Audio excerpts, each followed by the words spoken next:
तिसरी गोष्ट, पावसाळा आणि हवेतून पसरणारे संसर्ग. पावसाळ्यामध्ये हवा दमट असते.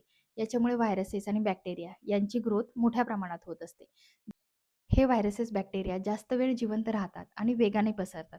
त्यामुळे पावसाळ्यात हवेतून पसरणाऱ्या आजारांचा धोका हा खूप पटीने वाढत असतो. तर पावसाळ्यात हवेतून पसरणारे आजार कोणते असतात? तर सर्वात पहिला इन्फ्लुएन्झा किंवा फ्लू. एखाद्या इन्फेक्टेड व्यक्ती खोकली, शिंकली किंवा त्याच्यापासून हा संसर्ग निरोगी व्यक्तीला होत असतो. दुसरा त्रास म्हणजे सर्दी, खोकला. पावसाळ्यात अचानक बदललेले वातावरण याच्यामुळं रोगप्रतिकारशक्ती कमी होते. याच्यामुळेच रायनो व्हायरस म्हणजे सर्दी, खोकला असे इन्फेक्शन होत असतात. पावसात भिजल्यामुळे सर्दी, खोकला होतो असं नाहीये.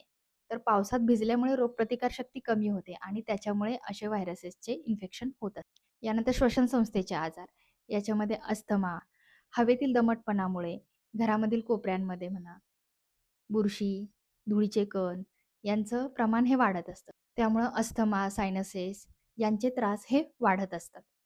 खोकला आणि छातीत कफ होण्याचं प्रमाण देखील वाढत असतं. विशेषतः लहान मुलांमध्ये याचं प्रमाण जास्त दिसून येतं. या सगळ्या गोष्टींसाठी प्रिव्हेंटिव्ह टिप्स काय आहेत? किंवा हे सगळे त्रास होऊ नयेत म्हणून काय काळजी घेतली पाहिजे?